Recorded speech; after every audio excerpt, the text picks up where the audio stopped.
మొదలగా ఇవాళ ఒక moist garden ఇతను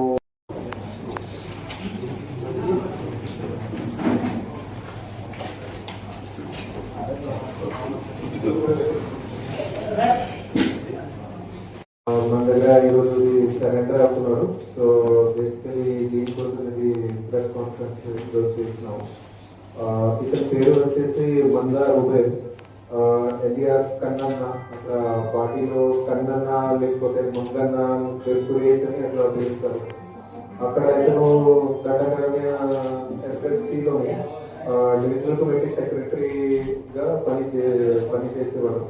సో దాదాపు 44 సంవత్సరాల నుంచి అక్కడ ఇతను పనిచేస్తూ ఇప్పుడు తెలంగాణ ప్రభుత్వం ద్వారా అలాగే తెలంగాణ పోలీస్ ద్వారా ఎవరైతే అండర్ గ్రౌండ్ లో నక్సలైట్స్ మావోయిస్తున్నారో వాళ్ళకి రీహాబిలిటేషన్ అట్లాగే వాళ్ళ సరెండర్ అయిన తర్వాత డైరెక్షన్ అన్నిటికీ అట్రాక్ట్ అయ్యి ఇప్పుడు ఇతను సరెండర్ కోసం మన దగ్గరికి వచ్చింది.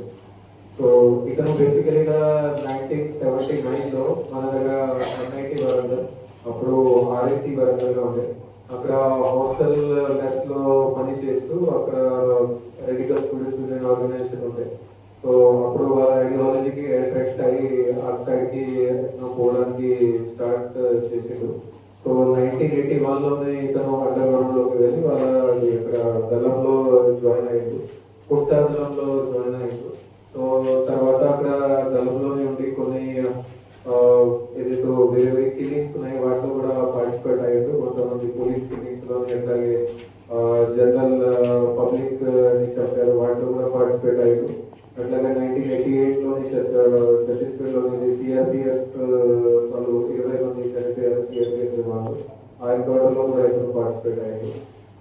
తర్వాత 1991లోనే ఇతనికి అరెస్ట్ చేయడం జరిగింది ఛత్తీస్గఢ్ పోలీస్ ద్వారా. సో అప్పుడు జైల్లో ఉండి జైలు నుంచి కూడా పరారయ్యాడు. అది జగదల్పూర్ జైలు అని ఉంది. సో జగదల్పూర్ జైలు బ్రేక్ అది కూడా ఫేమస్ అయింది. అక్కడ నుంచి కూడా మీరు ఎస్కేప్ అయ్యారు. తర్వాత అట్లానే పార్టీలో పనిచేస్తూ 2005లో ఇతనికి డివిజన్ కమిటీ మెంబర్ గారి ప్రమోషన్ ఇచ్చారు. కానీ అప్పటి నుంచి ఇతను యాక్టివిటీ అంటే వాళ్ళ కోసం కోళ్ళు పెంచడం అంటే అలాగే వాళ్ళ వ్యవసాయం చూసుకోవడం, వాళ్ళకి ఏదైనా సప్లైస్ ఇవ్వడం పార్టీ మెంబర్స్ కి.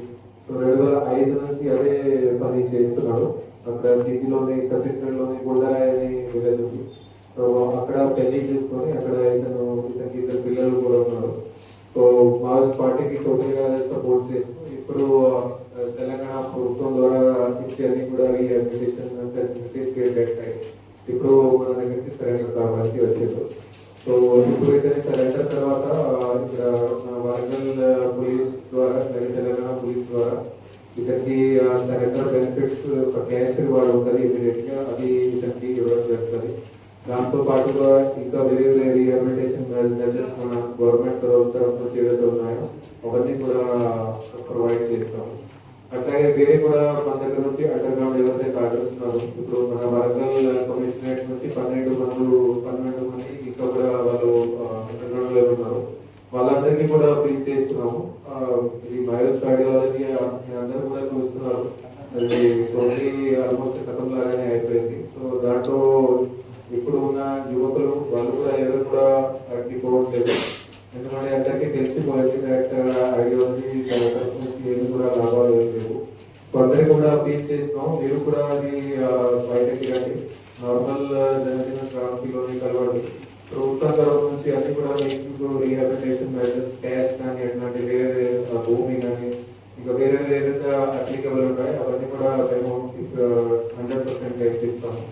సో అది మీరు బయటకి నార్మల్ జనజీవన క్రాంతిలో కలిస్తే మీరు కూడా మీ ఆరోగ్యాలు అంతా కూడా మీరు ప్రాపర్ గా చూసుకోవచ్చు. ఇక్కడ మీ ఫ్యామిలీ మెంబర్స్ కూడా ఉంటారు, వాళ్ళని కూడా మీరు కూడా కలిసి ఉంటారు. ఇదే మా తరఫు నుంచి అందరికీ అపీల్ ఉంది.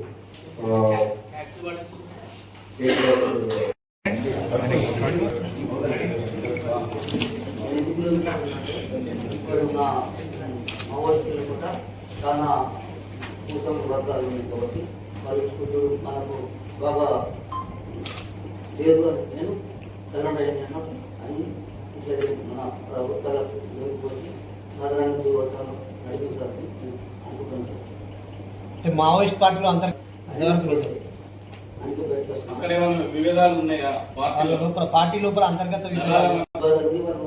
ఈ భూపతి వాళ్ళంతా అలాగలాగా కమిటీ పెట్టి వాళ్ళను అలా చేస్తున్నాం. అందుకోసం వాళ్ళకి నేను సముచితం చేయలేదు. అందుకోసం నేను రిజెక్ట్ అయ్యాను. మా జాగ్రత్త జీవితంలో నేను బతకాలని ఇంకా గవర్నమెంట్ నేను చదవడానికి బతుకుతానని ప్రవేశం ట్రాన్స్ఫర్ పడుతూనే ఉంటారా లేకపోతే ఫిక్స్డ్గానే ఉంటారా? ఇప్పుడు తర్వాత ఎక్కడ ఉంటారు? ఇక్కడ తర్వాత ఎక్కడ ఉంటారు? ఆంధ్రప్రదేశ్ అది రీహాబిలిటేషన్ తర్వాత